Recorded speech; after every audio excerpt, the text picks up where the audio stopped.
स्वागत गल्लां ते गीत प्रोग्राम दे विच मैं मनदीप कौर आप जी दा स्वागत करदी हां। विद्या विचारी तां परोपकारी, फैले विद्या चानण होए।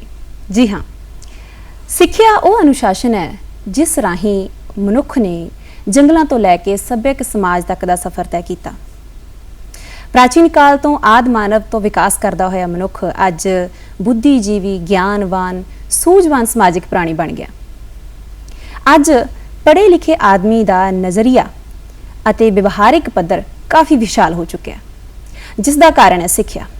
इसलिए विद्या नूं मनुख का तीसरे नेत्र का दर्जा मिलिया ते अज आपां मना रहे हैं इसे करके कौमांतरी सिक्ख्या दिवस। जी हाँ, नैशनल एजुकेशन डे, जिस विच के आपां अज मौलाना अबुल कलाम आजाद जी दे सिक्ख्या दे पसार दे लई कीते उपराले नहीं भुल सकते। किस तरह उन्होंने देश की सिक्ख्या प्रणाली दे विच सुधार करके बहुत सारा योगदान सिक्ख्या दे खेत्र दे विच पाया।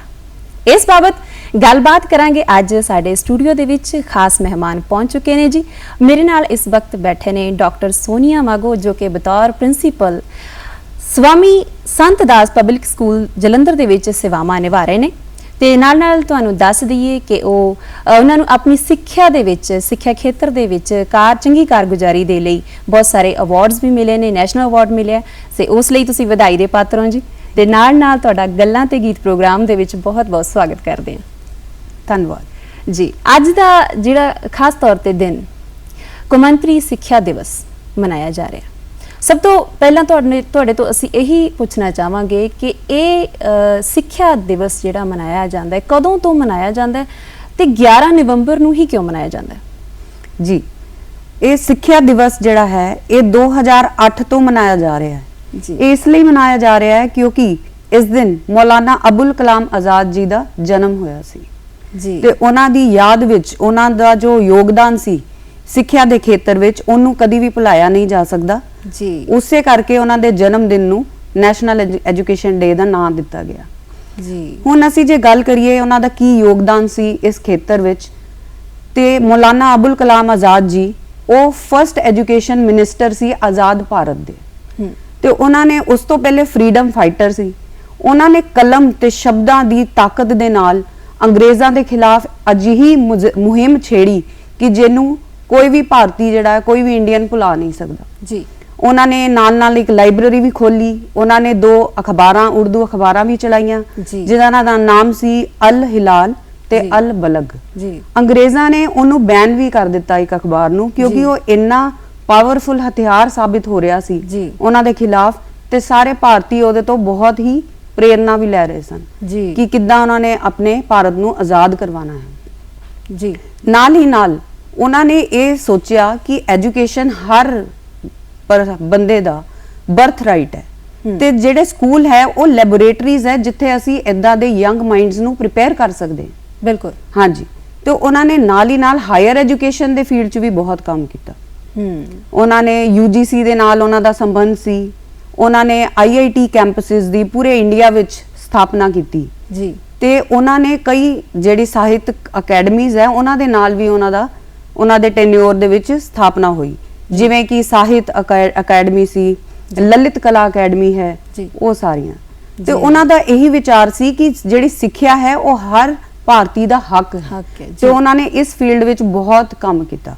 असीं उन्हां दी कंट्रीब्यूशन नूं बिल्कुल भुला नहीं सकदे। इसीलिए अज दा दिन खास तौर ते सारे स्कूलां, कॉलेजां, यूनीवर्सिटीज़ दे विच मनाया जाता है जी। जिवें कि हर साल इस कौमी सिक्ख्या दिवस के उपर कोई थीम रखा जाता है, इस बार का की थीम है उस बारे जरूर दसो। हाँ जी, इस बार का थीम बहुत ही इंपॉर्टेंट है, changing course and transforming education जी। इसका मतलब ये है कि हर भारती नूं क्वालिटी एजुकेशन, हर बच्चे नूं क्वालिटी एजुकेशन ते इंक्लूसिव एजुकेशन प्रोवाइड करना जी। तुसी देख ही रहे हो कोविड तो बाद सारा एजुकेशन सिस्टम हुण बिल्कुल ही बदल चुका है ना। तो जो भी वैल्यूज है, जो भी सारा हुन सिस्टम है उन्हें चेंज करना पवेगा। मतलब कि हुन इस तरह है कि सारा जो एजुकेशन सिस्टम है उन्हें सुधार करना पएगा, क्वालिटी एजुकेशन देनी पएगी। ਉਹਦੇ ਵਿੱਚ ਕੁਝ ਸਿਲੇਬਸ ਵਿੱਚ ਵੀ ਬਦਲਾਵ ਜਿਹੜੇ ਹੈ ਉਹ ਚਾਹੀਦੇ ਹਨ ਤੇ ਪੂਰੇ ਸਿਸਟਮ ਦੇ ਵਿੱਚ ਹੀ ਸਾਨੂੰ ਸੁਧਾਰ ਕਰਨ ਦੀ ਲੋੜ ਹੈ। ਉਹ ਕਿੱਦਾਂ ਹੋ ਸਕਦਾ ਹੈ ਕਿ ਅਸੀਂ ਸਾਰੇ ਬੱਚਿਆਂ ਨੂੰ ਪੂਰਾ ਹੱਕ ਦਈਏ, ਉਹਨਾਂ ਨੂੰ ਪੜ੍ਹਨ ਦਾ ਅਧਿਕਾਰ ਹੈ। 6 ਤੋਂ 14 ਸਾਲ ਦੇ ਬੱਚਿਆਂ ਨੂੰ ਪੂਰਾ ਐਜੂਕੇਸ਼ਨ ਪ੍ਰਾਪਤ ਕਰਨ ਦਾ ਪੂਰਾ ਹੱਕ ਹੈ ਜੀ। ਉਸੇ ਦੇ ਰਿਲੇਸ਼ਨ ਵਿੱਚ ਇਹ ਮਨਾਇਆ ਜਾਂਦਾ ਹੈ ਜੀ। ਮਨਾਉਣ ਦੀ ਗੱਲ ਕਰਦੇ ਹਾਂ ਕਿ ਅੱਜ ਮੌਲਾਨਾ ਸਾਹਿਬ ਦੇ ਜਨਮ ਦਿਹਾੜੇ ਤੇ ਸਿੱਖਿਆ ਦਿਵਸ ਨੂੰ ਸਕੂਲਾਂ ਕਾਲਜਾਂ ਦੇ ਵਿੱਚ ਕਿਸ ਤਰ੍ਹਾਂ ਮਨਾਇਆ ਜਾ ਰਿਹਾ? ਹਾਂਜੀ, ਇਹ ਵਰਕਸ਼ਾਪਸ ਕੰਡਕਟ ਕਰ ਸਕਦੇ ਹਾਂ, ਰੈਲੀਆਂ ਹੋ ਰਹੀਆਂ ਹੈ, ਐਸੇ ਰਾਈਟਿੰਗ ਕੰਪटीशन हो रहे हैं, पोस्टर मेकिंग कंपटीशन हो रहे हैं, स्लोगन लिखे जा रहे हैं जी। हाँ जी, इस तरह हर स्कूल कॉलेज यूनिवर्सिटी हरेक दे नाल उन्हां दा संबंध है ते हर जगह अजकल ये सैमीनार वगैरह भी कंडक्ट किए जा रहे हैं। हर साल इनू मनाया जाता है जी। बोर्ड वालों भी ते डिपार्टमेंट वालों भी ਇਹਦੀ ਮਨਾਉਣ ਦੀ ਪੂਰੀ ਸਰਕੂਲਰ ਵੀ ਜਾਰੀ ਕੀਤੇ ਗਏ ਹਨ ਜੀ। ਸੋ ਬਹੁਤ ਵਧੀਆ ਤਰੀਕੇ ਦੇ ਨਾਲ ਤੁਹਾਡੇ ਕਹਿਣ ਤੋਂ ਭਾਵ ਜਿਹੜਾ ਸਿੱਖਿਆ ਦਿਵਸ ਨੂੰ ਅੱਜ ਦੇ ਦਿਨ ਮਨਾਇਆ ਜਾਂਦਾ ਹੈ। ਹੁਣ ਆਪਾਂ ਗੱਲ ਕਰ ਲਈਏ ਖਾਸ ਤੌਰ ਤੇ ਅੱਜ ਦੇ ਸਿੱਖਿਆ ਦੇ ਤਰੀਕੇ ਦੀ ਤੇ ਜਿਵੇਂ ਜਿਹੜਾ ਆਨਲਾਈਨ ਸਿੱਖਿਆ ਆਨਲਾਈਨ ਪੜ੍ਹਾਈ ਦਾ ਰੁਝਾਨ ਜਿਹੜਾ ਵੱਧ ਰਿਹਾ ਹੈ ਉਸ ਬਾਰੇ ਦੱਸੋ ਕਿ ਉਹ ਕਿਸ ਤਰ੍ਹਾਂ ਜਿਹੜਾ ਰੁਝਾਨ ਹੈ ਜਿਹੜਾ ਵੱਧ ਰਿਹਾ ਹੈਗਾ ਤੇ ਕਿਉਂ ਵੱਧ ਰਿਹਾ ਤੇ ਇਹਦੇ ਸਾਨੂੰ ਅੱਜ ਦੇ ਸਮੇਂ ਦੇ ਵਿੱਚ ਕੀ ਫਾਇਦੇ ਨੇ? ਬਿਲਕੁਲ, ਕੋਵਿਡ ਤੋਂ ਬਾਅਦ ਅਸੀਂ ਦੇਖ ਹੀ ਲਿਆ ਹੈ ਕਿ ਰਾਤੋਂ ਰਾਤ ਸਾਰੇ ਟੀਚਰਸ ਨੂੰ ਵੀ ਆਨਲਾਈਨ ਐਜੂਕੇਸ਼ਨ ਦਾ ਸਹਾਰਾ ਲੈਣਾ ਪਿਆ। ਇੱਕਦਮ ਉਹਨਾਂ ਨੂੰ ਕਹਿ ਦਿੱਤਾ ਗਿਆ ਕਿ ਹੁਣ ਆਫਲਾਈਨ ਕਲਾਸਾਂ ਨਹੀਂ ਹੋਣਗੀਆਂ, ਹੁਣ ਆਨਲਾਈਨ ਹੀ ਕਲਾਸਿਸ ਸਟਾਰਟ ਕਰਨੀਆਂ ਪੈਣਗੀਆਂ ਜੀ। ਤੇ ਸਾਰੇ ਟੀਚਰਸ ਨੇ ਇਹਨੂੰ ਬਖੂਬੀ ਨਿਭਾਇਆ। ਸਾਰੇ ਟੀਚਰਸ ਦੀ ਬਹੁਤ ਹੀ ਸਰਾਹਨਾ ਵੀ ਕੀਤੀ ਗਈ। ਉਹਨਾਂ ਨੇ ਜਿਸ ਤਰ੍ਹਾਂ ਨਾਲ ਕਲਾਸਾਂ ਲਗਾਈਆਂ ਤੇ ਜਿੰਨੇ ਸਰਕਾਰ ਨੇ ਵੀ ਉਪਰਾਲੇ ਕੀਤੇ ਇਸ ਖੇਤਰ ਵਿੱਚ ਉਹ ਵੀ ਅਸੀਂ ਉਹਨੂੰ ਵੀ ਬਹੁਤ ਐਪਰੀਸ਼ੀਏਟ ਕਰਦੇ ਹਾਂ ਜੀ। ਆਨਲਾਈਨ ਐਜੂਕੇਸ਼ਨ ਦੇ ਨਾਲ ਬੱਚਿਆਂ ਨੂੰ ਪੜਾਇਆ ਗਿਆ ਹੈ ਨਾ। ਸਰਕਾਰ ਨੇ ਵੀ ਬਹੁਤ ਸਾਰੇ ਇਹਦੇ ਇਸ ਮਾਮਲੇ ਵਿੱਚ ਉਪਰਾਲੇ ਕੀਤੇ ਜੀ। ਆਨਲਾਈਨ ਐਜੂਕੇਸ਼ਨ ਦੀ ਬਹੁਤ ਹੀ ਲੋੜ ਹੈ ਅੱਜ ਦੇ ਮਾਮਲੇ ਵਿੱਚ। ਅਸੀਂ ਇਸ ਤੋਂ ਬਹੁਤ ਕੁਝ ਸਿੱਖਿਆ ਹੈ। ਸਿਰਫ ਇੱਕ ਚੌਕ ਤੇ ਡਸਟਰ ਤੇ ਬਲੈਕ ਬੋਰਡ ਦੇ ਨਾਲ ਜੀ ਜੋ ਪਹਿਲੇ ਲੈਕਚਰ ਮੈਥਡ ਦਿੱਤਾ ਜਾਂਦਾ ਸੀ ਉਹਦੇ ਨਾਲ ਕਈ ਵਾਰ ਬੱਚੇ ਬੋਰ ਵੀ ਹੋ ਜਾਂਦੇ ਸੀ, ਪਰ ਹੁਣ ਉਹਨਾਂ ਨੂੰ ਨਾਲ ਕੁਝ ਫੋਟੋਜ਼ ਦਿਖਾਈਆਂ ਜਾ ਰਹੀਆਂ, ਕੁਝ ਵੀਡੀਓਜ਼ ਦਿਖਾਈਆਂ ਜਾ ਰਹੀਆਂ, ਹੋਰ ਵੀ ਕਈ ਤਰੀਕੇ ਇਦਾਂ ਦੇ ਉਹਨੂੰ ਉਹ ਐਕਚੁਅਲ ਚੀਜ਼ ਹੀ ਦਿਖਾਈ ਜਾ ਰਹੀ ਹੈ ਜਿਸ ਨਾਲ ਬੱਚੇ ਨੂੰ ਇਮੇਜਿਨ ਨਹੀਂ ਕਰਨਾ ਪੈਂਦਾ ਜੀ। ਉਹ ਉਹਨੂੰ ਉੱਥੇ ਹੀ ਕਲਾਸਰੂਮ ਦੇ ਵਿੱਚ ਹੀ ਦੇਖ ਰਿਹਾ ਹੈ। ਤੇ ਟੀਚਰਸ ਨੇ ਵੀ ਇਹ ਕਰਨ ਲਈ ਬਹੁਤ ਉਪਰਾਲੇ ਕੀਤੇ। ਹੁਣ ਜਿਵੇਂ ਅਸੀਂ ਜੀਕੇ ਦਾ ਸਬਜੈਕਟ ਹੀ ਲੈ ਲਈ, ਅਸੀਂ ਉਹਨੂੰ ਅਲੱਗ-ਅਲੱਗ ਜਿਹੜੇ ਮੋਨੂਮੈਂਟਸ ਹੈ ਇੰਡੀਆ ਦੇ ਉਹਦੀ ਫੋਟੋ ਹੀ ਬੱਚੇ ਨੂੰ ਦਿਖਾ ਦਿੰਦੇ ਆ। ਸਪੋਜ਼ ਕਰ ਲਓ ਕਿ ਕੁਤਬ ਮੀਨਾਰ ਹੈ, ਬੱਚਾ ਉੱਥੇ ਕਦੀ ਗਿਆ ਨਹੀਂ, ਦਿੱਲੀ ਨਹੀਂ ਗਿਆ, ਉਹਨੂੰ ਟੀਚਰ ਨੇ ਕਲਾਸ 'ਚ ਫੋਟੋ ਦਿਖਾ ਦਿੱਤੀ ਆਨਲਾਈਨ ਕਲਾਸ ਦੇ ਵਿੱਚ ਤੇ ਉਹਨੂੰ ਪੂਰਾ ਉਹਦਾ ਆਈਡੀਆ ਹੋ ਗਿਆ ਕਿ ਇਹ ਕਿਸ ਚੀਜ਼ ਦਾ ਬਣਿਆ ਹੈ, ਇਹਦੀ ਹਾਈਟ ਕਿੰਨੀ ਹੈ, ਸਾਰਾ ਕੁਝ ਉਹਨੂੰ ਪਤਾ ਚੱਲ ਗਿਆ ਜੀ। ਕੋਈ ਮਸ਼ੀਨ ਹੈ ਉਹਦੀ 3D ਵਰਕਿੰਗ ਦਿਖਾਤੀ ਵੀਡੀਓ ਦੇ ਰਾਹੀਂ ਜੀ। ਤੇ ਇਸ ਤਰ੍ਹਾਂ ਆਨਲਾਈਨ ਐਜੂਕੇਸ਼ਨ ਜੋ ਹੈ ਉਹਦੇ ਬਹੁਤ ਸਾਰੇ ਪਲੱਸ ਪੁਆਇੰਟਸ ਵੀ ਸਾਹਮਣੇ ਆਏ ਤੇ ਅੱਜ ਵੀ ਸਾਰੇ ਸਕੂਲਸ ਉਹਨਾਂ ਪਲੱਸ ਪੁਆਇੰਟਸ ਦੇ ਉੱਤੇ ਹੀ ਲੈ ਕੇ ਚੱਲ ਰਹੇ ਆ। ਰਿਕਾਰਡਿੰਗਸ ਦਿਖਾਈਆਂ ਗਈਆਂ, ਉਹ ਰਿਕਾਰਡਿੰਗਸ ਬੱਚਾ ਬਾਅਦ ਚ ਵੀ ਦੇਖ ਸਕਦਾ ਸੀ ਹੈ ਨਾ, ਆਪਣੇ ਅਕੋਰਡਿੰਗ ਆਪਣੀ ਸਪੀਡ ਤੇ ਉਹ ਪੜ੍ਹਾਈ ਕਰ ਸਕਦਾ ਹੈ। सब कुछ पॉसिबल हो गया जी। तो ऑनलाइन एजुकेशन जो है वो आने वाले टाइम च भी चलती रहेगी जी। ऑफलाइन ते ऑनलाइन दे विच काफ़ी डिफरेंस असी देखा कोविड टाइम तो बाद ते वो पॉजिटिव चेंजेस हैं सानू एक्सेप्ट करने चाहिए जी। बिल्कुल। सो हुण आपां गल करदे हां कि एक समा हुंदा सी गुरु ते चेले दे रिश्ते दी गल करी जांदी सी। उत्थे हुण गल करदे हां आपां एक अध्यापक ते एक विद्यार्थी दे आपसी रिश्ते दी।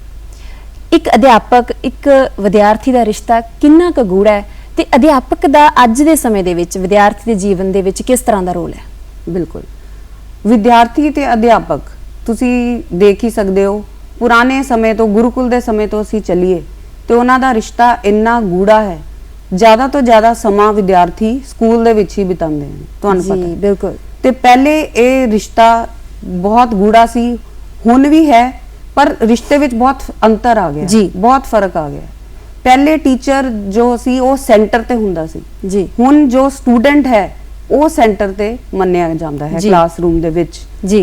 ते असी अगर देखिए कि पहले टीचर्स बच्चों नूं कुट भी लैंदे सी, डांट भी लैंदे सी, पर अजकल तुसी देखो असी बच्चों नूं कुछ कह नहीं सकते बिना कुट्टे बिना मारे है ना, बिना कोई होर भी इदां दी गल कहे असी उन्हां नूं पढ़ाना है ना। तो टीचर नूं भी अपने आप नूं चेंज करना पएगा उहदे लई। पहले टीचर जो है वो सेज ऑन द स्टेज सी तुसी कह सकते हो, but now he is a facilitator, he is a guide by the side ਜੀ। ਤਾਂ ਟੀਚਰ ਹੁਣ ਇੱਕ ਮਤਲਬ ਤੁਸੀਂ ਕਹਿ ਸਕਦੇ ਹੋ ਕਿ ਰੂਲਰ ਨਹੀਂ ਹੈ, ਉਹ ਹੀ ਇੱਕ ਗਾਈਡ ਹੈ ਜੋ ਬੱਚੇ ਨੂੰ ਨਾਲ ਗਾਈਡੈਂਸ ਦੇ ਰਿਹਾ ਹੈ ਜੀ। ਬੱਚਿਆਂ ਨੂੰ ਆਲਰੇਡੀ ਬਹੁਤ ਕੁਝ ਪਤਾ ਹੈ, ਉਹ ਉਹਨਾਂ ਨੂੰ ਸੁਜੈਸ਼ਨ ਦੇ ਰਹੇ ਹੈ ਟੀਚਰ ਕਿ ਤੁਸੀਂ ਕੀ ਕਰ ਸਕਦੇ ਹੋ। ਬਿਲਕੁਲ। ਹਾਂਜੀ। ਸੋ ਇਹ ਗੱਲ ਆ ਗਈ ਹੈ ਅਧਿਆਪਕ ਤੇ ਵਿਦਿਆਰਥੀ ਦੇ ਰਿਸ਼ਤੇ ਦੀ। ਉੱਥੇ ਆਉਂਦੀ ਆ ਵਿਦਿਆਰਥੀ ਦੇ ਜੀਵਨ ਦੇ ਵਿੱਚ ਇੱਕ ਬੱਚੇ ਦੇ ਰੂਪ ਵਿੱਚ ਜੇ ਆਪਾਂ ਗੱਲ ਕਰੀਏ ਤਾਂ ਮਾਂ-ਬਾਪ ਬੱਚਿਆਂ ਦੀ ਸਿੱਖਿਆ ਦੇ ਵਿੱਚ ਕੀ ਰੋਲ ਅਦਾ ਕਰਦੇ ਆ? ਅੱਜ ਦੇ ਸਮੇਂ ਦੇ ਵਿੱਚ ਮਾਂ-ਬਾਪ ਦਾ ਕੀ ਰੋਲ ਹੈ? ਅੱਜ-ਕੱਲ ਮਾਂ-ਬਾਪ ਦਾ ਰੋਲ ਤਾਂ ਬਹੁਤ ਇੰਪੋਰਟੈਂਟ ਹੋ ਗਿਆ। ਇੱਕ ਦੋ ਬੱਚੇ ਸਾਰਿਆਂ ਦੇ ਤੁਹਾਨੂੰ ਪਤਾ ਹੀ ਹੈ ਜੀ। ਤੇ ਉਹ ਪੀਟੀਐਮਸ ਅਟੈਂਡ ਕਰਦੇ ਹੈ, ਬੱਚੇ ਦੀ ਟਾਈਮ ਟੂ ਟਾਈਮ ਘਰ ਦੇ ਵਿੱਚ ਵੀ ਕਿੱਦਾਂ ਉਹ ਸਿੱਖਿਆ ਪ੍ਰਾਪਤ ਕਰ ਰਿਹਾ ਹੈ ਹਨਾ, ਸਕੂਲ ਤੋਂ ਆ ਕੇ ਉਹਨੂੰ ਹੋਮਵਰਕ ਕਰਾਉਂਦੇ ਹੈ।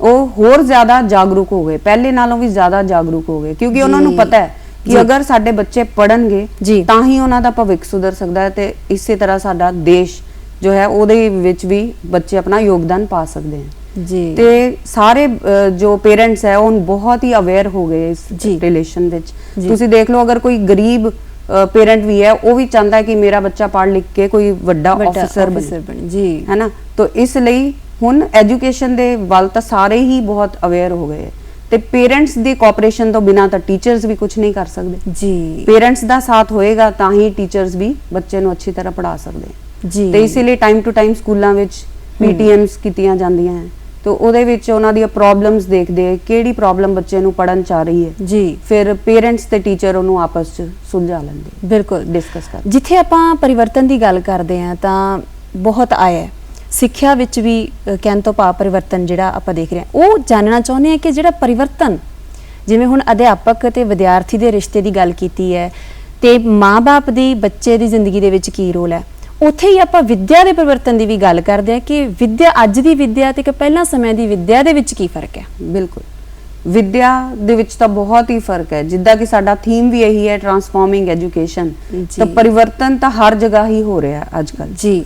ਵਿਦਿਆ ਪਹਿਲੇ ਥਿਓਰੈਟੀਕਲ ਜ਼ਿਆਦਾ ਸੀ, ਹੁਣ ਤੁਸੀਂ ਦੇਖ ਰਹੇ ਹੋ ਪ੍ਰੈਕਟੀਕਲ ਜ਼ਿਆਦਾ ਹੋ ਗਈ ਜੀ ਤੇ ਬਹੁਤ ਹੀ ਚੇਂਜ ਆ ਗਿਆ ਹੈ ਹਰ ਚੀਜ਼ ਵਿੱਚ। ਪੜ੍ਹਾਉਣ ਦੇ ਤਰੀਕਿਆਂ 'ਚ ਵੀ ਬਹੁਤ ਚੇਂਜ ਆ ਗਿਆ ਹੈ, ਪੜ੍ਹਨ ਦੇ ਤਰੀਕਿਆਂ 'ਚ ਵੀ ਬਹੁਤ ਚੇਂਜ ਆ ਗਿਆ ਹੈ। ਹੁਣ ਜ਼ਿਆਦਾ ਤੋਂ ਜ਼ਿਆਦਾ ਬੱਚੇ ਵੀ ਆਨਲਾਈਨ ਇੱਕ ਸ਼ਬਦ ਟਾਈਪ ਕਰਦੇ ਆ ਗੂਗਲ ਤੇ ਤਾਂ ਪੂਰਾ ਗਿਆਨ ਦਾ ਭੰਡਾਰ ਉਹਨਾਂ ਦੇ ਸਾਹਮਣੇ ਆ ਜਾਂਦਾ। ਬਿਲਕੁਲ ਹੁਣ ਇਹ ਇੱਕ ਤਰ੍ਹਾਂ ਸੰਜੀਵਨੀ ਲੱਭਣੀ ਹੈ, ਉਹਦੇ ਵਿੱਚੋਂ ਇੰਨੀ ਸਾਰੀ ਇਨਫੋਰਮੇਸ਼ਨ ਅਵੇਲੇਬਲ ਹੈ ਬੱਚਿਆਂ ਨੂੰ, ਉਹਨਾਂ ਨੇ ਆਪਣਾ ਰਾਈਟ ਕੰਟੈਂਟ ਉਹਦੇ ਵਿੱਚੋਂ ਲੱਭਣਾ ਹੈ ਤੇ ਉਹਨੂੰ ਯੂਜ਼ ਕਰਨਾ ਹੈ।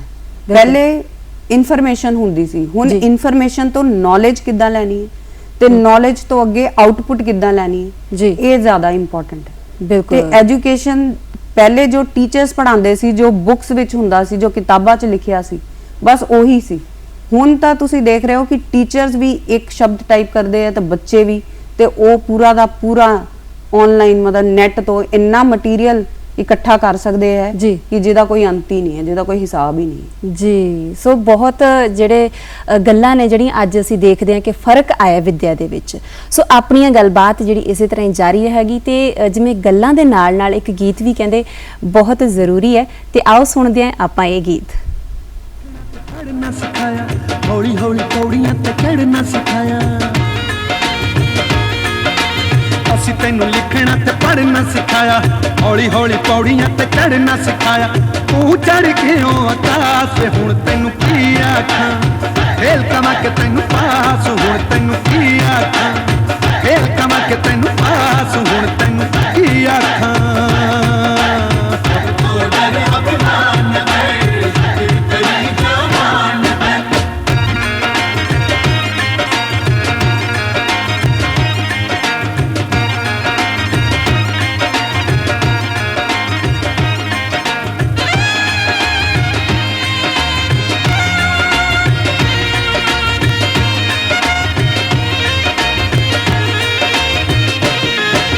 ਸਾਡੀਆਂ ਹੀ ਬਿੱਲੀਆਂ ਮਿਆਉ ਸਾਨੂੰ ਕਹਿੰਦੀਆਂ, ਉਂਗਲੀ ਫੜਾਈਏ ਜਦੋਂ ਪਹੁੰਚਾ ਫੜ ਲੈਂਦੀਆਂ।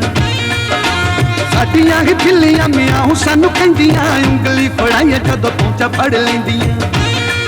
ਬਾਹਰੋਂ ਮਿੱਠੀਆਂ ਤੇ ਅੰਦਰੋਂ ਖਟਾਸ, ਬਾਹਰੋਂ ਮਿੱਠੀਆਂ ਤੇ ਅੰਦਰੋਂ ਖਟਾਸ, ਹੁਣ ਤੈਨੂੰ ਕੀ ਆਖਾਂ, ਖੇਲ ਕਮਾ ਕੇ ਤੈਨੂੰ ਪਾਸ ਹੁਣ ਤੈਨੂੰ ਕੀ ਆਖਾਂ, ਖੇਲ ਕਮਾ ਕੇ ਤੈਨੂੰ ਪਾਸ ਹੁਣ ਤੈਨੂੰ ਕੀ ਆਖਾਂ।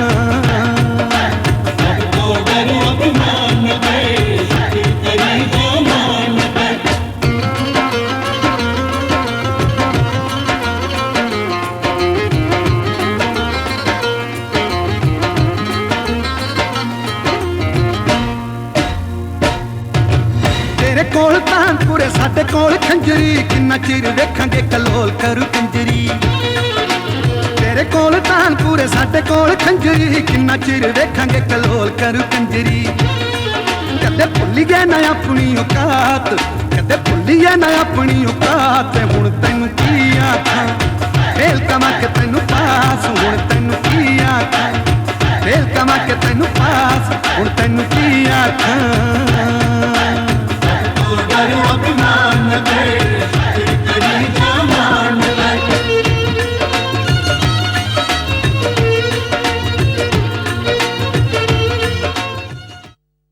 जी ਤੁਸੀਂ ਦੇਖ ਰਹੇ ਹੋ ਪ੍ਰੋਗਰਾਮ ਗੱਲਾਂ ਤੇ ਗੀਤ ਤੇ ਵਿਸ਼ਾ ਹੈ ਅੱਜ ਦਾ ਕੌਮੀ ਸਿੱਖਿਆ ਦਿਵਸ। ਸਾਡੇ ਨਾਲ ਗੱਲਬਾਤ ਦੇ ਲਈ ਮੌਜੂਦ ਨੇ ਡਾਕਟਰ ਸੋਨੀਆ ਮਾਗੋ ਜੀ। ਸੋ ਗੱਲਬਾਤ ਨੂੰ ਜਾਰੀ ਰੱਖਦੇ ਹਾਂ, ਆਪਾਂ ਗੀਤ ਤੋਂ ਪਹਿਲਾਂ ਗੱਲ ਕਰ ਰਹੇ ਸੀ ਕਿ ਵਿਦਿਆਰਥੀ ਅੱਜਕੱਲ ਆਪ ਬਹੁਤ ਸਮਾਰਟ ਨੇ ਤੇ ਹੁਣ ਉਸੇ ਨਾਲ ਹੀ ਇੱਕ ਜੁੜਦਾ ਸਵਾਲ ਹੈ ਕਿ ਵਿਦਿਆਰਥੀਆਂ ਦਾ ਅੱਜ ਦੇ ਸਮੇਂ ਦੇ ਵਿੱਚ ਮਾਨਸਿਕ ਵਿਕਾਸ ਤੁਸੀਂ ਕਿਸ ਤਰ੍ਹਾਂ ਦਾ ਦੇਖਦੇ ਹੋ? ਜੀ ਮਾਨਸਿਕ ਵਿਕਾਸ ਦੇ ਵਿੱਚ ਵੀ ਬਹੁਤ ਚੇਂਜਸ ਆਏ। ਹੁਣ ਬੱਚੇ ਦਾ ਮੈਂਟਲ ਲੈਵਲ ਬਹੁਤ ਵੱਧ ਵੀ ਗਿਆ ਹੈ ਜੀ। ਪਹਿਲੇ ਜੋ ਸੋਚ ਬੱਚੇ ਦੀ ਸੀ ਹੁਣ ਉਹ ਕਿਤਾਬਾਂ ਤੱਕ ਸੀਮਿਤ ਨਹੀਂ ਹੈ ਜੀ। ਹੁਣ ਜਿੱਦਾਂ ਕਿ ਅਸੀਂ ਗੱਲ ਕਰ ਰਹੇ ਹਾਂ ਕਿ ਆਨਲਾਈਨ ਤੇ ਡਿਜੀਟਲ ਐਜੂਕੇਸ਼ਨ ਜਾਂ ਪਲੇਟਫਾਰਮ ਤੇ ਉਹਨੂੰ ਬਹੁਤ ਸਾਰੀ ਨੌਲੇਜ ਪਹਿਲੇ ਹੀ ਅਵੇਲੇਬਲ ਹੈ ਜੀ। ਬਿਲਕੁਲ। ਕਲਾਸ ਵਿੱਚ ਬੈਠਣ ਤੋਂ ਪਹਿਲਾਂ ਹੀ ਉਹਨੂੰ ਕਾਫੀ ਕੁਝ ਪਹਿਲੇ ਹੀ ਪਤਾ ਹੈ ਤੇ ਉਹਨਾਂ ਦਾ ਜਿਹੜਾ ਮਾਨਸਿਕ ਸਤਰ ਹੈ ਉਹ ਕਾਫੀ ਵੱਧ ਵੀ ਚੁੱਕਾ ਹੈ। ਬਾਕੀ ਇਹਨੂੰ ਬੈਲੈਂਸ ਰੱਖਣਾ ਵੀ ਜ਼ਰੂਰੀ ਹੈ। ਕਈ ਵਾਰੀ ਬੱਚਿਆਂ ਤੇ ਪ੍ਰੈਸ਼ਰ ਜ਼ਿਆਦਾ ਹੋ ਜਾਂਦਾ ਹੈ, ਐਗਜ਼ਾਮਸ ਦਾ ਵੀ ਪ੍ਰੈਸ਼ਰ ਆ ਜਾਂਦਾ ਹੈ ਜੀ ਤੇ ਉਹ ਪੜ੍ਹਾਈ ਦਾ ਵੀ ਬਰਡਨ ਹੋ ਜਾਂਦਾ ਹੈ, ਸਿਲੇਬਸ ਵੀ ਕਾਫੀ ਹੁੰਦਾ ਹੈ ਜੀ ਤੇ ਉਸ ਕਰਕੇ ਬੱਚੇ ਕਈ ਵਾਰੀ ਪ੍ਰੈਸ਼ਰ ਚ ਆ ਜਾਂਦੇ ਜੀ ਤੇ ਮਾਨਸਿਕ ਸੰਤੁਲਨ ਵੀ ਵਿਗੜਨ ਦੇ ਚਾਂਸਸ ਹੁੰਦੇ। ਇਸ ਕੇਸ ਵਿੱਚ ਟੀਚਰਸ ਨੂੰ ਤੇ ਪੇਰੈਂਟਸ ਨੂੰ ਦੋਨਾਂ ਨੂੰ ਅੱਗੇ ਆਉਣਾ ਚਾਹੀਦਾ ਹੈ ਤੇ ਉਹਨਾਂ ਨੂੰ ਦੇਖਣਾ ਚਾਹੀਦਾ ਹੈ emotional, mental and wellbeing and mental state of mind of students ਜੀ। ਤੇ ਉਹਨਾਂ ਨੂੰ ਉਸ ਵੱਲ ਵੀ ਧਿਆਨ ਰੱਖਣਾ ਚਾਹੀਦਾ ਹੈ ਕਿ ਨਾਲ ਇਹ ਵੀ ਦੇਖਣ ਕਿ ਬੱਚੇ ਨੂੰ ਕੋਈ ਪ੍ਰੈਸ਼ਰ ਤਾਂ ਨਹੀਂ ਹੋ ਰਿਹਾ, ਕੋਈ ਡਿਪਰੈਸ਼ਨ ਤਾਂ ਨਹੀਂ ਹੋ ਰਿਹਾ ਜੀ, ਉਹ ਕਿਸੇ ਸਟ੍ਰੈਸ ਦਾ ਸ਼ਿਕਾਰ ਤਾਂ ਨਹੀਂ ਹੋ ਰਿਹਾ। ਇਹ ਸਾਰਾ ਕੁਝ ਪੇਰੈਂਟਸ ਨੂੰ ਤੇ ਟੀਚਰਸ ਨੂੰ ਨਾਲ ਚੈੱਕ ਕਰਨਾ ਚਾਹੀਦਾ ਹੈ। ਇੱਥੇ ਇੱਕ ਸਵਾਲ ਹੋਰ ਆਉਂਦਾ ਹੈ ਦਿਮਾਗ ਦੇ ਵਿੱਚ ਕਿ ਜਿਹੜੇ ਪ੍ਰੈਸ਼ਰ ਹੈ ਇਹਦੇ ਕਾਰਨ ਕੀ ਨੇ? ਅੱਜ ਕੱਲ ਵਿਦਿਆਰਥੀਆਂ ਦੇ ਵਿੱਚ ਇਹ ਦੇਖਣ ਨੂੰ ਮਿਲਦਾ ਹੈ ਕਿ ਜੇ ਐਗਜ਼ਾਮ ਦੇ ਵਿੱਚੋਂ ਫੇਲ ਹੋ ਗਿਆ ਤਾਂ ਡਿਪਰੈਸ਼ਨ 'ਚ ਚਲਾ ਜਾਂਦਾ। ਇਹਨਾਂ ਦੇ ਕਾਰਨ ਕੀ ਮੰਨ ਸਕਦੇ ਹਾਂ ਅਸੀਂ? ਹਾਂ, ਇਹੀ ਹੈ ਕਿ ਸਿਲੇਬਸ ਬਹੁਤ ਜ਼ਿਆਦਾ ਹੈ ਤੇ ਕਈ ਵਾਰੀ ਉਹਨਾਂ ਦਾ ਪੜ੍ਹਨ ਦਾ ਤਰੀਕਾ ਵੀ ਇੰਨਾ ਵਧੀਆ ਨਹੀਂ ਹੁੰਦਾ। ਉਹਨਾਂ ਨੂੰ ਇਹ ਪਤਾ ਹੀ ਨਹੀਂ ਹੁੰਦਾ ਕਿ ਕਿੱਦਾਂ ਐਗਜ਼ਾਮ ਦੀ ਤਿਆਰੀ ਕਰੀਏ। ਉਹਦੇ ਲਈ ਵੀ ਟੀਚਰਸ ਨੂੰ ਉਹਨਾਂ ਨੂੰ ਗਾਈਡ ਕਰਨਾ ਚਾਹੀਦਾ ਹੈ ਕਿ ਛੋਟੇ-ਛੋਟੇ ਪਾਰਟਸ ਵਿੱਚ ਤੁਸੀਂ ਉਹਨੂੰ ਕਵਰ ਕਰੋ, ਸਾਰੇ ਉਹਦੀ ਦੁਹਰਾਈ ਕਰੋ ਅੱਛੀ ਤਰ੍ਹਾਂ, ਹੈ ਨਾ। ਪੇਪਰ ਤੋਂ ਪਹਿਲੇ ਰਿਵੀਜ਼ਨ ਵੀ ਬਹੁਤ ਜ਼ਰੂਰੀ ਹੈ ਤੇ ਕਈ ਬੱਚਿਆਂ ਨੂੰ ਇਹ ਵੀ ਨਹੀਂ ਪਤਾ ਹੁੰਦਾ ਕਿ ਲਿਖ ਕੇ ਪ੍ਰੈਕਟਿਸ ਵੀ ਕਰਨੀ ਜ਼ਰੂਰੀ ਹੁੰਦੀ ਹੈ। ਉਹਦੇ ਨਾਲ ਕੀ ਹੁੰਦਾ, ਸਟ੍ਰੈਸ ਘਟਦਾ ਤੁਹਾਡਾ। ਅਗਰ ਤੁਸੀਂ ਪੇਪਰਾਂ ਲਈ ਪਹਿਲੇ ਹੀ ਤਿਆਰ ਹੋ ਤਾਂ ਤੁਹਾਨੂੰ ਕੋਈ ਘਬਰਾਉਣ ਦੀ ਲੋੜ ਨਹੀਂ ਹੈ। ਤੇ ਪੇਰੈਂਟਸ ਨੂੰ ਵੀ ਇਹ ਚਾਹੀਦਾ ਹੈ ਕਿ ਉਹ ਬੱਚੇ ਦੇ ਇੰਟਰਸਟ ਦੇ ਹਿਸਾਬ ਨਾਲ ਉਹਨਾਂ ਨੂੰ ਸਬਜੈਕਟ ਵੀ ਲੈ ਕੇ ਦੇਣ। ਕਈ ਵਾਰੀ ਬੱਚੇ ਮੈਡੀਕਲ, ਨਾਨ ਮੈਡੀਕਲ ਲੈ ਲੈਂਦੇ ਆ ਪਰ ਉਹਨਾਂ ਦਾ ਆਪਣਾ ਇੰਟਰਸਟ ਨਹੀਂ ਹੁੰਦਾ। ਪੇਰੈਂਟਸ ਦੇ ਕਹਿਣ ਕਰਕੇ ਉਹ ਇਹ ਸਟਰੀਮ ਚੂਜ਼ ਕਰ ਲੈਂਦੇ ਤੇ ਉਹਨਾਂ ਨੂੰ ਇੰਟਰਸਟ ਦੇਖਣਾ ਚਾਹੀਦਾ। ਮਾਰਕਸ ਇੰਨੇ ਇੰਪੋਰਟੈਂਟ ਨਹੀਂ ਹੈ। ਸਾਨੂੰ ਬੱਚਿਆਂ ਨੂੰ ਇਹੀ ਗਾਈਡ ਕਰਨ ਦੀ ਲੋੜ ਹੈ ਕਿ ਜਿੰਨੇ ਵੀ ਤੁਹਾਡੇ ਮਾਰਕਸ ਆ ਜਾਣ ਕੋਈ ਪ੍ਰੋਬਲਮ ਨਹੀਂ ਹੈ, ਕੋਈ ਗੱਲ ਨਹੀਂ ਹੈ। ਜ਼ਰੂਰੀ ਨਹੀਂ ਕਿ ਹਰ ਬੱਚੇ ਨੇ ਫਸਟ ਹੀ ਆਣਾ।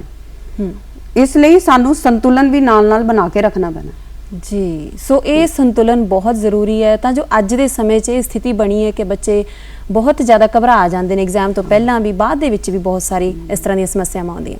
ਸੋ ਇਸ ਤੋਂ ਬਾਅਦ ਹੁਣ ਆਪਾਂ ਗੱਲ ਕਰਦੇ ਹਾਂ ਸਮਾਰਟ ਸਕੂਲਾਂ ਦੀ, ਜੋ ਕਿ ਪਿਛਲੇ ਸਮੇਂ ਤੋਂ ਦੇਖਦੇ ਬਹੁਤ ਜ਼ਿਆਦਾ ਪ੍ਰਚਲਨ ਹੈ। ਸਮਾਰਟ ਸਕੂਲ ਕਿਸ ਮੰਤਵ ਨਾਲ ਇਹ ਜਿਹੜੀ ਸਕੀਮ ਲੈ ਕੇ ਆਈ ਗਈ? ਕੀ ਜਿਹੜੇ ਕਾਰਨ ਬਣੇ ਕਿ ਸਮਾਰਟ ਸਕੂਲਾਂ ਦੀ ਸਾਨੂੰ ਲੋੜ ਪਈ? ਜੀ, ਸਮਾਰਟ ਸਕੂਲ ਇੱਕ ਬਹੁਤ ਹੀ ਵੱਡਾ ਇਨੀਸ਼ੀਏਟਿਵ ਹੈ ਗਵਰਨਮੈਂਟ ਦਾ ਜੀ। ਇਹ ਅੱਜ ਦੀ ਲੋੜ ਹੀ ਹੈ ਜੀ। ਜਿੱਦਾਂ ਕਿ ਕੋਵਿਡ ਦੇ ਬਾਅਦ ਅਸੀਂ ਗੱਲ ਕਰ ਹੀ ਰਹੇ ਹਾਂ ਕਿ ਆਨਲਾਈਨ ਐਜੂਕੇਸ਼ਨ ਤੇ ਡਿਜੀਟਲ ਪਲੇਟਫਾਰਮ ਦੀ ਜ਼ਰੂਰਤ ਪੈ ਹੀ ਗਈ ਹੈ ਨਾ। ਤੇ ਸਮਾਰਟ ਸਕੂਲਾਂ ਦੇ ਵਿੱਚ ਹੁਣ ਇੰਨੀਆਂ ਸੁਵਿਧਾਵਾਂ ਬੱਚਿਆਂ ਨੂੰ ਮਿਲ ਰਹੀਆਂ, ਇੰਟਰਨੈਟ ਫੈਸਿਲਿਟੀ ਮਿਲ ਰਹੀ ਹੈ, ਇਕਵਿਪਮੈਂਟ ਹੈ, ਮੋਬਾਈਲ ਹੈ, ਲੈਪਟਾਪ ਹੈ, ਕੰਪਿਊਟਰ ਹੈ। ਇਹ ਸਾਰੀ ਚੀਜ਼ਾਂ ਹੁਣ ਬੱਚਿਆਂ ਨੂੰ ਉਪਲਬਧ ਕਰਾਈਆਂ ਗਈਆਂ ਸਕੂਲਾਂ ਦੇ ਵਿੱਚ ਤੇ ਉਹਦੇ ਨਾਲ ਕਿੰਨਾ ਉਹਨਾਂ ਨੂੰ ਫਾਇਦਾ ਹੋ ਰਿਹਾ ਹੈ। ਹੁਣ ਸਿਰਫ ਬਲੈਕ ਬੋਰਡ ਤੇ ਚੌਕ ਦੀ ਗੱਲ ਨਹੀਂ ਹੋ ਰਹੀ, ਪੇਪਰਲੈਸ ਕਲਾਸਰੂਮ ਅਸੀਂ ਕਹਿ ਸਕਦੇ ਹਾਂ। ਇਹ ਪੇਪਰਲੈਸ ਕਲਾਸਰੂਮਸ ਦੀ ਸ਼ੁਰੂਆਤ ਹੈ ਤੇ ਨਾਲ ਹੀ ਨਾਲ ਬੈਗਲੈਸ ਪਾਲਿਸੀ ਨੂੰ ਵੀ ਅਸੀਂ ਕਹਿ ਸਕਦੇ ਹਾਂ ਕਿ ਇੰਪਲੀਮੈਂਟ ਕੀਤਾ ਜਾ ਰਿਹਾ ਹੈ। ਬੱਚਿਆਂ ਦੇ ਬੈਗ ਹੀ ਇੰਨੇ ਭਾਰੇ ਹੁੰਦੇ ਆ ਕਈ ਵਾਰੀ ਕਿ ਉਹਨਾਂ ਉੱਤੇ ਵੀ ਤਰਸ ਆਉਂਦਾ ਹੈ ਕਿ ਇੰਨਾ ਭਾਰ ਕਿੱਦਾਂ ਉਹ ਲੈ ਕੇ ਜਾਣਗੇ। ਇੰਨੀਆਂ ਕਿਤਾਬਾਂ ਉਹ ਚੁੱਕ ਕੇ ਲੈ ਕੇ ਜਾਂਦੇ ਸੀ, ਹੁਣ ਸਮਾਰਟ ਕਲਾਸਰੂਮ ਦੇ ਨਾਲ ਸਾਰਾ ਕੁਝ ਉਹਨਾਂ ਨੂੰ ਇੱਕ ਕਲਿੱਕ ਤੇ ਅਵੇਲੇਬਲ ਹੈ ਜੀ ਤੇ ਸਕੂਲ ਦੇ ਵਿੱਚ ਸਾਰੀਆਂ ਸੁਵਿਧਾਵਾਂ ਮਿਲਣ ਦੇ ਨਾਲ ਤਾਂ ਨੌਲੇਜ ਵਿੱਚ ਵੀ ਬਹੁਤ ਫਰਕ ਪੈ ਗਿਆ। ਹੁਣ ਬੱਚੇ ਪਹਿਲੇ ਨਾਲੋਂ ਉਹਨਾਂ ਦਾ ਮਾਨਸਿਕ ਲੈਵਲ ਵੀ ਤੇ ਇੰਟੈਲੈਕਚੁਅਲ ਲੈਵਲ ਵੀ ਵੱਧਦਾ ਹੀ ਜਾ ਰਿਹਾ ਹੈ। ਹੁਣ ਬੱਚੇ ਪਹਿਲੇ ਨਾਲੋਂ ਆਪਾਂ ਦੇਖ ਰਹੇ ਹਾਂ ਕਿ ਕਿੰਨੇ ਸਮਾਰਟ ਹੋ ਗਏ ਜੀ, ਕਿੰਨੇ ਟੈਕ ਸੇਵੀ ਵੀ ਹੋ ਗਏ। ਬੱਚੇ ਮੋਬਾਈਲ ਚਲਾਉਣ ਚ ਕਿੰਨੇ ਐਕਸਪਰਟ ਹੈ ਜੀ, ਕੰਪਿਊਟਰ ਕਿੰਨੇ ਵਧੀਆ ਚਲਾ ਰਹੇ, ਵੱਡਿਆਂ ਨਾਲੋਂ ਵਧੀਆ ਚਲਾ ਰਹੇ ਜੀ, ਤੇ ਇਹ ਸਭ ਸਮਾਰਟ ਸਕੂਲਾਂ ਨੂੰ ਵੀ ਇਸੇ ਉਦੇਸ਼ ਦੇ ਨਾਲ ਸਥਾਪਿਤ ਕੀਤਾ ਗਿਆ ਤੇ ਇੱਕ ਜੀ। ਬਹੁਤ ਹੀ ਵੱਡਾ ਸਟੈਪ ਹੈ ਜੀ। ਟੁਵਰਡਸ ਆਨਲਾਈਨ ਐਜੂਕੇਸ਼ਨ ਜੀ। ਤੇ ਇਹਨੂੰ ਸਾਰਿਆਂ ਨੇ ਹੀ ਇਹਦੀ ਪ੍ਰਸ਼ੰਸਾ ਕੀਤੀ ਇਸ ਸਟੈਪ ਦੀ ਕਿਉਂਕਿ ਇਹ ਅੱਜ ਦੇ ਸਮੇਂ ਦੀ ਲੋੜ ਹੈ। ਬਿਲਕੁਲ ਹਾਂਜੀ ਜੀ, ਤੇ ਸਮਾਰਟ ਸਕੂਲ ਦੇ ਨਾਲ ਬੱਚਿਆਂ ਨੂੰ ਬਹੁਤ ਹੀ ਫਾਇਦਾ ਹੋ ਰਿਹਾ ਹੈ। ਜੀ। ਟੀਚਰਸ ਨੂੰ ਵੀ ਤਸੱਲੀ ਹੋ ਰਹੀ ਹੈ ਕਿ ਉਹ ਬੱਚਿਆਂ ਨੂੰ ਵੀ ਇੰਨਾ ਯੂਜ਼ਫੁਲ ਕੰਟੈਂਟ ਦਿਖਾ ਪਾ ਰਹੇ ਹਨ ਜੋ ਪਹਿਲੇ ਨਹੀਂ ਪੋਸੀਬਲ ਸੀ। ਜੀ ਬਿਲਕੁਲ। ਜਿਵੇਂ ਹੁਣ ਸਮਾਂ ਸੀ ਪਹਿਲਾਂ ਕਿ ਕਿਤਾਬਾਂ ਪੜ੍ਹਾਉਂਦੇ ਸੀ ਅਧਿਆਪਕ ਤੇ ਬੱਚੇ ਕਿਤਾਬਾਂ ਤੋਂ ਹੀ ਪੜ੍ਹਦੇ ਸੀ ਤੇ ਅੱਜ ਦਾ ਜਿਹੜਾ ਸਮਾਂ ਆ ਕਿ ਆਨਲਾਈਨ ਹੋਣ ਦੇ ਕਰਕੇ ਜਿਹੜਾ ਅਧਿਆਪਕ ਨੂੰ ਜ਼ਿਆਦਾ ਸਮਾਰਟ ਜਾਂ ਜ਼ਿਆਦਾ ਤਿਆਰੀ ਦੀ ਲੋੜ ਹੈ ਬੱਚੇ ਨੂੰ ਪੜ੍ਹਾਉਣ ਦੇ ਲਈ, ਉੱਥੇ ਕੀ ਮੁਸ਼ਕਲਾਂ ਦੇਖਦੇ ਹੋ ਕਿ ਜਿਹੜੀਆਂ ਆਉਂਦੀਆਂ ਨੇਗੀਆਂ? ਬਿਲਕੁਲ ਅਸੀਂ ਦੇਖਿਆ ਕਿ ਕੋਵਿਡ ਤੋਂ ਬਾਅਦ ਚਾਹੇ ਹਿੰਦੀ ਦਾ ਟੀਚਰ ਸੀ ਚਾਹੇ ਪੰਜਾਬੀ ਦਾ, ਸਭ ਨੂੰ ਕੰਪਿਊਟਰ ਦੀ ਨੌਲੇਜ ਹੋਣੀ ਜ਼ਰੂਰੀ ਹੋ ਗਈ ਕਿਉਂਕਿ ਸਭ ਨੇ ਆਨਲਾਈਨ ਕਲਾਸਾਂ ਲਗਾਉਣੀਆਂ ਸੀ। ਹੁਣ ਜੇ ਉਹਨਾਂ ਨੂੰ ਆਪਣੇ ਬੇਸਿਕਸ ਪਤਾ ਹੋਣਗੇ ਤਾਂ ਹੀ ਲਗਾਣਗੇ ਜੀ ਤੇ ਇਸ ਕਰਕੇ ਇਹ ਬਹੁਤ ਹੀ ਜ਼ਰੂਰੀ ਹੋ ਗਿਆ ਤੇ ਟੀਚਰਸ ਨੂੰ ਆਪਣੇ ਟੀਚਿੰਗ ਮੈਥਡਸ ਵੀ ਚੇਂਜ ਕਰਨੇ ਪਏ। ਉਹਨਾਂ ਨੂੰ ਆਪਣੇ ਆਪ ਨੂੰ ਵੀ ਨਵੀਂ ਸਿਚੁਏਸ਼ਨ ਦੇ ਹਿਸਾਬ ਨਾਲ ਤਿਆਰ ਕਰਨਾ ਪਿਆ ਤੇ ਬਹੁਤ ਸਾਰੇ ਚੈਲੰਜਸ ਉਹਨਾਂ ਦੇ ਸਾਹਮਣੇ ਆਏ ਪਰ ਉਹਨਾਂ ਨੇ ਨਵੇਂ-ਨਵੇਂ ਤਰੀਕੇ ਲੱਭੇ ਕਿ ਬੱਚਿਆਂ ਨੂੰ ਇੰਟਰਸਟ ਨਾਲ ਪੜਾਇਆ ਜਾਏ ਕਿਉਂਕਿ ਤੁਹਾਨੂੰ ਨਹੀਂ ਪਤਾ ਕਿ ਆਨਲਾਈਨ ਐਜੂਕੇਸ਼ਨ ਜਦੋਂ ਆਨਲਾਈਨ ਕਲਾਸ ਚੱਲ ਰਹੀ ਹੈ ਕਿ ਬੱਚਾ ਪਿੱਛੇ ਕੀ ਕਰ ਰਿਹਾ ਹੈ ਨਾ ਤੇ ਉਸ ਟਾਈਮ ਤੁਹਾਡੀ ਆਫਲਾਈਨ ਕਲਾਸ 'ਚ ਬੱਚੇ ਤੁਹਾਡੇ ਸਾਹਮਣੇ ਬੈਠੇ ਹੈ ਪਰ ਆਨਲਾਈਨ ਕਲਾਸ ਵਿੱਚ ਬੱਚਾ ਘਰ 'ਚ ਬੈਠਾ ਹੈ। ਹੁਣ ਉਹ ਕਿਸ ਤਰ੍ਹਾਂ ਬੈਠਾ ਹੈ, ਵੀਡੀਓ ਔਨ ਕੀਤੀ ਹੈ ਜਾਂ ਨਹੀਂ ਹੈ, ਕਈ ਵਾਰੀ ਉਹਦੀ ਆਵਾਜ਼ ਨਹੀਂ ਆ ਰਹੀ, ਕੋਈ ਨੈਟਵਰਕ ਇਸ਼ੂ ਹੋ ਗਿਆ ਤੇ ਉਸ ਕਰਕੇ ਟੀਚਰਸ ਨੇ ਵੀ ਇੰਨੀ ਇੰਟਰਸਟਿੰਗ ਤਰੀਕੇ ਨਾਲ ਪੜ੍ਹਾਉਣਾ ਸ਼ੁਰੂ ਕੀਤਾ ਕਿ ਬੱਚੇ ਪੜ੍ਹਨਾ ਚਾਹਣ, ਉਹ ਕਹਿਣ ਕਿ ਹਾਂ ਅਸੀਂ ਕਲਾਸ ਲਗਾਣੀ ਹੈ ਜੀ। ਇਸ ਤਰ੍ਹਾਂ ਜਿਵੇਂ ਕਹਿ ਦਈਏ ਕਿ ਵਿਦਿਆਰਥੀ ਤੋਂ ਜ਼ਿਆਦਾ ਨੌਲੇਜ ਦੇ ਲਈ ਅਪਡੇਟ ਟੀਚਰ ਨੂੰ ਜ਼ਿਆਦਾ ਰਹਿਣਾ ਪੈ ਰਿਹਾ ਹੈ ਇਸ ਅੱਜ ਦੀ ਘੜੀ ਦੇ ਵਿੱਚ। ਬਿਲਕੁਲ। ਸੋ ਹੁਣ ਆਪਾਂ ਗੱਲ ਕਰਦੇ ਹਾਂ ਸਰਕਾਰ ਵੱਲੋਂ ਕਿਹੜੇ ਇਸ ਤਰ੍ਹਾਂ ਦੇ ਸਿੱਖਿਆ ਦੇ ਪਸਾਰ ਦੇ ਲਈ ਕੀ ਸਕੀਮਾਂ ਕੀ ਉਪਰਾਲੇ ਕੀਤੇ ਗਏ ਨੇਗੇ? ਜੀ ਸਰਕਾਰ ਨੇ ਇੱਕ ਤਾਂ ਹੀ ਸਮਾਰਟ ਸਕੂਲ ਸ਼ੁਰੂ ਕੀਤੇ ਜੀ, ਹੈ ਨਾ।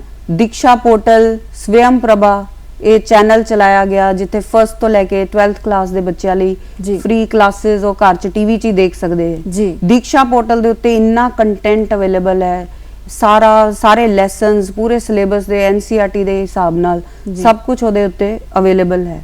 ਬੱਚੇ ਉਹਨੂੰ ਐਕਸਪਲੋਰ ਕਰ ਸਕਦੇ ਹੈ। ਹੋਰ ਵੀ ਬਹੁਤ ਸਾਰੇ ਸਟੈਪਸ ਹੈ। ਰਾਈਟ ਟੂ ਐਜੂਕੇਸ਼ਨ ਸਭ ਤੋਂ ਵੱਡੀ ਕੰਟਰੀਬਿਊਸ਼ਨ ਕਿ 14 ਸਾਲ ਤੱਕ ਦੇ ਬੱਚੇ ਨੂੰ ਸਿੱਖਿਆ ਦਾ ਅਧਿਕਾਰ ਹੈ। ਬਿਲਕੁਲ ਹਾਂ, ਬਹੁਤ ਐਪਰੀਸ਼ੀਏਬਲ ਸਟੈਪਸ ਚੁੱਕੇ ਗਏ।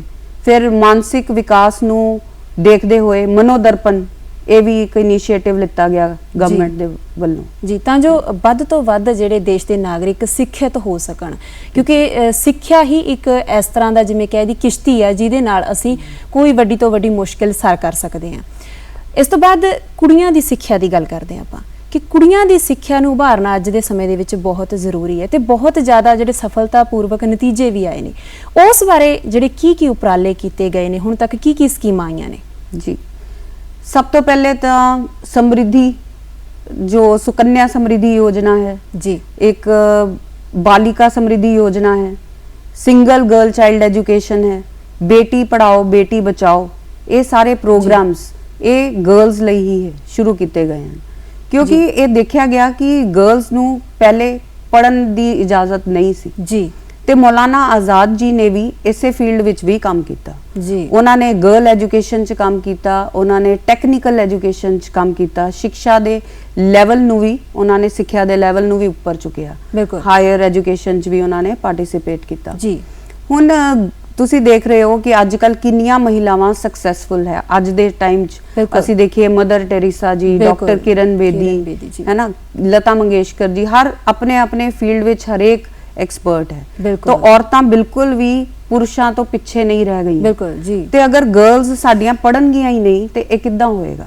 ਤੇ ਗਵਰਨਮੈਂਟ ਨੇ, ਸਰਕਾਰ ਨੇ ਵੀ ਇਸ ਚੀਜ਼ ਨੂੰ ਪਹਿਚਾਨ ਲਿਆ ਹੈ ਤੇ ਉਹ ਵੀ ਇਸ ਫੀਲਡ ਵਿੱਚ ਬਹੁਤ ਸਾਰੇ ਉਪਰਾਲੇ ਕਰ ਰਹੇ ਹਨ ਤਾਂ ਕਿ ਸਾਰੀਆਂ ਲੜਕੀਆਂ ਜਿਹੜੀਆਂ ਉਹ ਵੀ ਅੱਗੇ ਆਣ, ਪੜਨ ਤੇ ਕੁਝ ਕਰਨ। ਬਿਲਕੁਲ। ਤੇ ਉਹ ਵੀ ਦੇਸ਼ ਵੱਲ ਆਪਣਾ ਯੋਗਦਾਨ ਪਾਣ। ਜੀ, ਜਿਹੜੀ ਰੇਸ਼ੋ ਹੈ ਲਿਟਰੇਸੀ ਰੇਟ ਹੈ ਜਿਹੜਾ ਅੱਗੇ ਆਵੇ ਕੁੜੀਆਂ ਦੀ ਸਿੱਖਿਆ ਨੂੰ ਲੈ ਕੇ। ਬਿਲਕੁਲ। ਸੋ ਇੱਕ ਹੋਰ ਸਵਾਲ ਆਂਦਾ ਕਿ ਸਲਮ ਏਰੀਆ, ਗਰੀਬ ਤਬਕੇ ਦੇ ਜਿਹੜੇ ਬੱਚੇ ਹੁੰਦੇ ਨੇ, ਉਹ ਜਿਹੜੇ ਆਰਥਿਕ ਪੱਖੋਂ ਕਿਤੇ ਨਾ ਕਿਤੇ ਤੰਗੀ ਦਾ ਕਰਕੇ ਉਹ ਪੜ੍ਹਾਈ ਦੇ ਲਈ ਜਿਹੜੇ ਉਹਨਾਂ ਨੂੰ ਅੱਗੇ ਨਹੀਂ ਲਿਆਂਦਾ ਜਾਂਦਾ ਕਿਉਂਕਿ ਆਰਥਿਕ ਪੱਖੋਂ ਤੰਗੀ ਹੁੰਦੀ ਹੈ। ਸੋ ਉਹਨਾਂ ਦੀ ਸਿੱਖਿਆ ਦੇ ਲਈ ਕਿਸ ਤਰ੍ਹਾਂ ਦਾ ਜਿਹੜੇ ਉਪਰਾਲੇ ਹੈ ਕੀਤੇ ਜਾ ਰਹੇ ਨੇ ਤਾਂ ਜੋ ਉਹ ਗਰੀਬ ਤਬਕੇ ਦੇ ਲੋਕ ਉਹ ਮਿਹਨਤ ਮਜ਼ਦੂਰੀ ਕਰਦੇ ਨੇ ਜਿਹੜੇ ਉਹਨਾਂ ਦੀ ਸਿੱਖਿਆ ਨੂੰ ਅਸੀਂ ਮੱਦੇਨਜ਼ਰ ਰੱਖੀਏ? ਬਿਲਕੁਲ। ਸਲਮ ਏਰੀਆਜ਼ ਦੇ ਵਿੱਚ ਜਿਹੜੇ ਬੱਚੇ ਰਹਿ ਰਹੇ ਹਨ ਉਹਨਾਂ ਨੂੰ ਬਹੁਤ ਮੁਸ਼ਕਿਲਾਂ ਦਾ ਸਾਹਮਣਾ ਕਰਨਾ ਪੈ ਰਿਹਾ ਜੀ। ਕਾਫੀ ਐਨਜੀਓਜ਼ ਵੀ ਅੱਗੇ ਆਈਆਂ, ਉਹਨਾਂ ਨੇ ਵੀ ਉਹਨਾਂ ਨੂੰ ਬਹੁਤ ਹਰ ਪੱਖੋਂ ਉਹਨਾਂ ਦਾ ਤੁਸੀਂ ਕਹਿ ਸਕਦੇ ਹੋ ਕਿ ਐਜੂਕੇਸ਼ਨ ਦੇਣ 'ਚ ਜਾਂ ਹੋਰ ਫੈਸਿਲਿਟੀਜ਼ ਦੇਣ 'ਚ ਵੀ ਬਹੁਤ ਯੋਗਦਾਨ ਪਾਇਆ। ਤੇ ਸਕੂਲਸ ਵੀ, ਟੀਚਰਸ ਵੀ ਇਸ ਫੀਲਡ 'ਚ ਬਹੁਤ ਕੰਮ ਕਰ ਰਹੇ ਹਨ। ਟੀਚਰਸ ਜਾ ਕੇ ਪੜ੍ਹਾ ਰਹੇ ਹਨ ਜੀ। ਉਹ ਸਲਮ ਏਰੀਆਜ਼ ਵਿੱਚ ਜਾ ਕੇ ਇੱਦਾਂ ਦੇ ਬੱਚਿਆਂ ਨੂੰ ਖੁਦ ਪੜ੍ਹਾ ਰਹੇ ਹਨ, ਉੱਥੇ ਕਲਾਸਾਂ ਲਗਾ ਰਹੇ ਹਨ ਕਿ ਉਹਨਾਂ ਨੂੰ ਵੀ ਕਿਸੇ ਮੁਸ਼ਕਿਲ ਦਾ ਸਾਹਮਣਾ ਨਾ ਕਰਨਾ ਪਵੇ। ਅਗਰ ਕੋਈ ਬੱਚਾ ਸਕੂਲ ਨਹੀਂ ਵੀ ਆ ਸਕਦਾ ਉਹਨੂੰ ਘਰ ਜਾ ਕੇ ਪੜਾਇਆ ਜਾ ਸਕਦਾ ਹੈ। ਇਹ ਟੀਚਰਸ ਦਾ ਇੱਕ ਬਹੁਤ ਹੀ ਐਪਰੀਸ਼ੀਏਬਲ ਸਟੈਪ ਵੀ ਹੈ।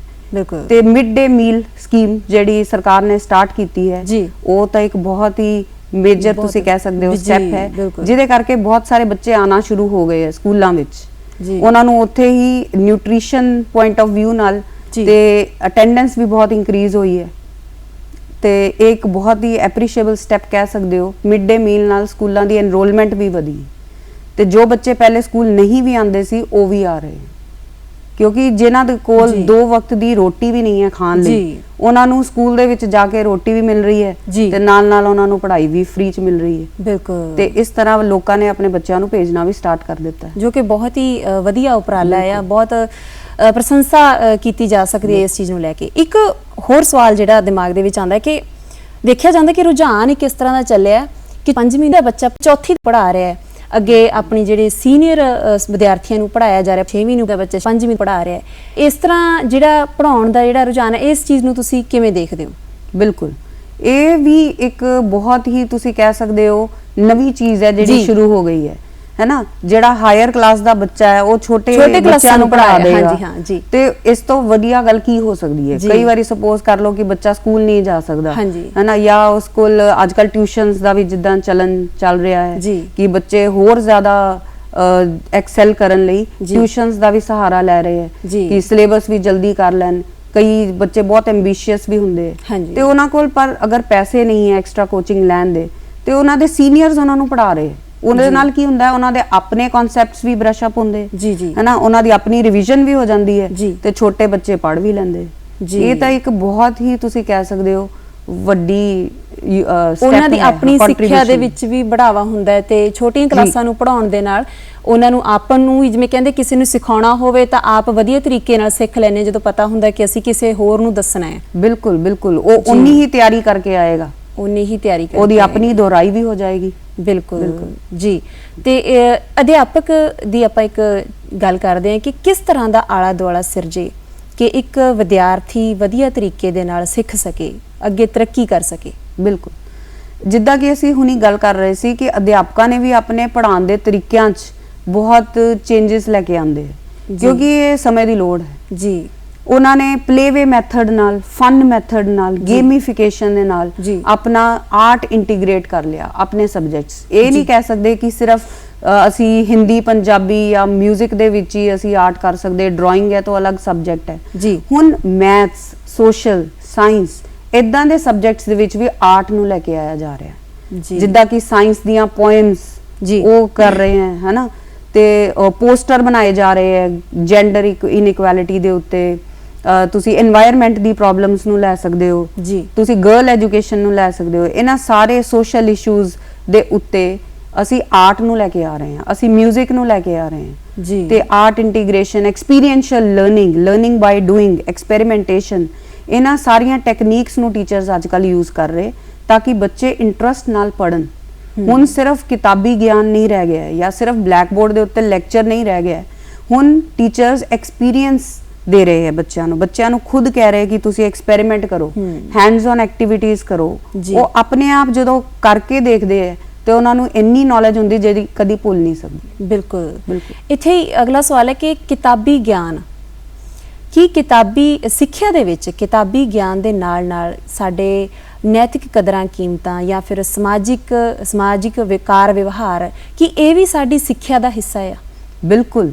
NEP 2020 ਜਿਹੜੀ ਨਵੀਂ ਨੈਸ਼ਨਲ ਐਜੂਕੇਸ਼ਨ ਪਾਲਿਸੀ ਆਈ ਹੈ, ਉਹਦੇ ਵਿੱਚ ਇਹੀ ਕਿਹਾ ਗਿਆ ਹੈ ਕਿ ਇੱਕ ਬੱਚਾ ਸਿਰਫ ਪੜ੍ਹਨਾ ਹੀ ਨਹੀਂ ਹੈ, ਐਕੈਡੈਮਿਕ ਸਕਿੱਲਸ ਹੀ ਨਹੀਂ, 21st ਸੈਂਚੁਰੀ ਸਕਿੱਲਸ ਅਸੀਂ ਬੱਚਿਆਂ 'ਚ ਡਿਵੈਲਪ ਕਰਨੀ ਹੈ।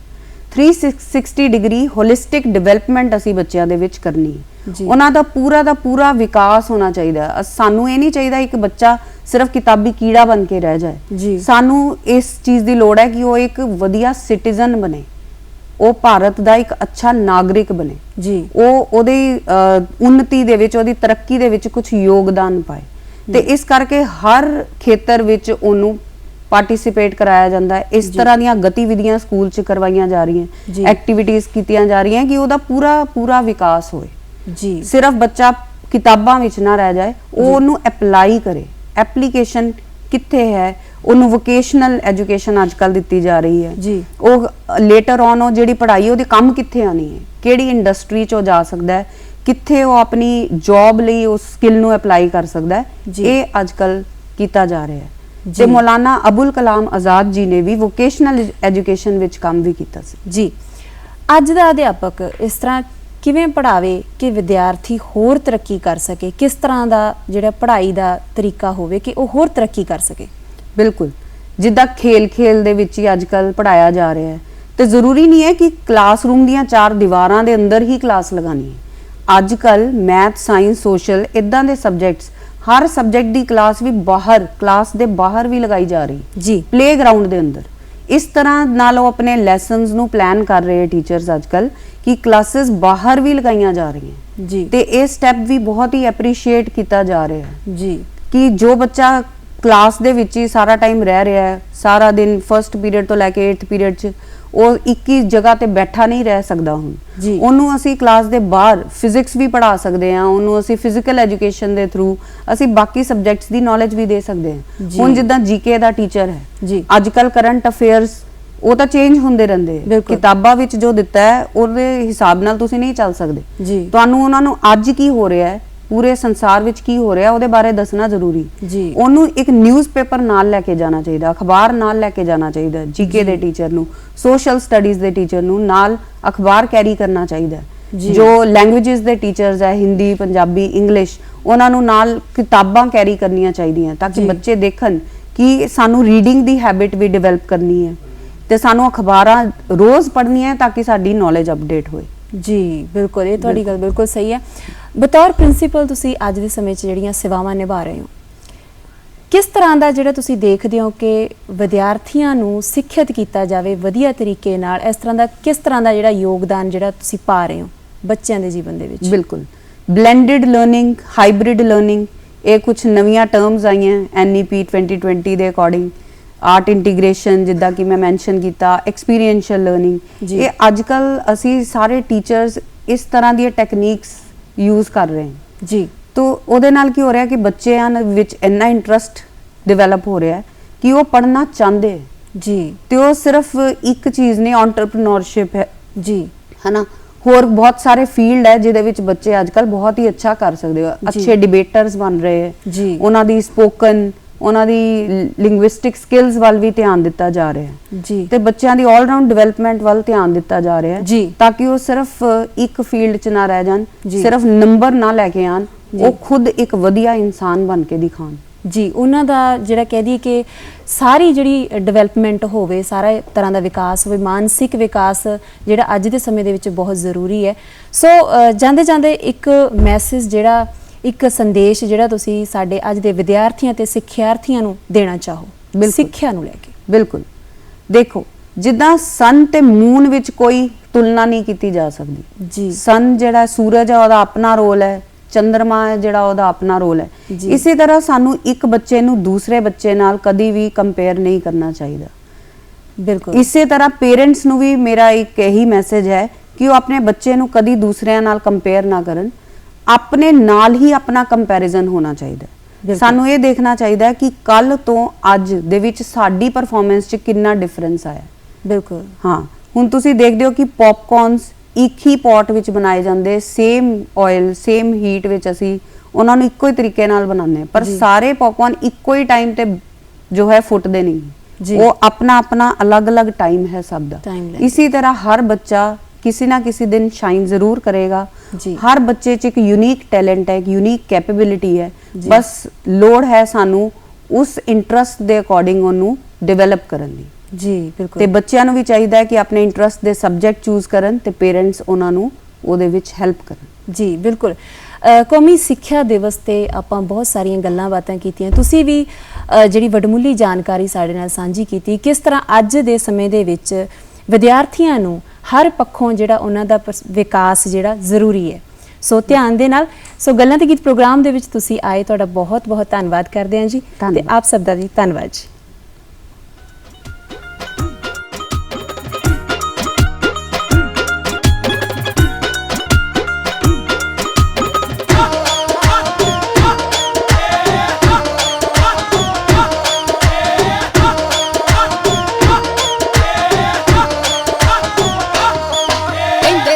जवानी मस्तानी बई, कहते हुंदी आ जवानी मस्तानी बई, ये ता खतरे दी पक्की है निशानी बई, ये ता खतरे दी पक्की है निशानी बई।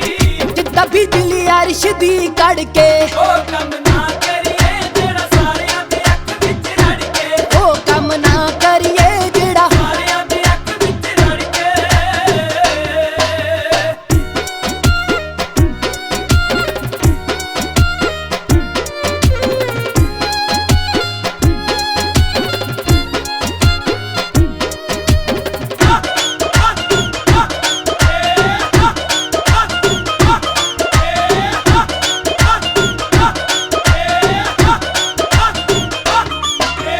यारा दियां मित्रों भी यारियां, यारा दियां मित्रों भी यारियां, सदा रखी दियां जान तो प्यारियां, सदा रखी दियां जान तो प्यारियां।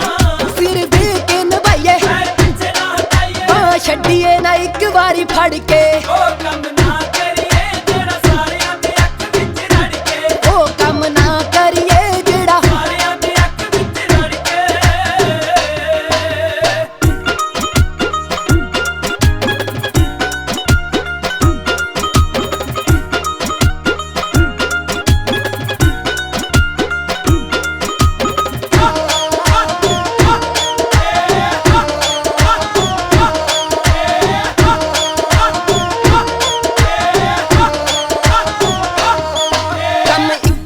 जगदा ते भगदा, इस गल दा तां पिछों पता लगदा।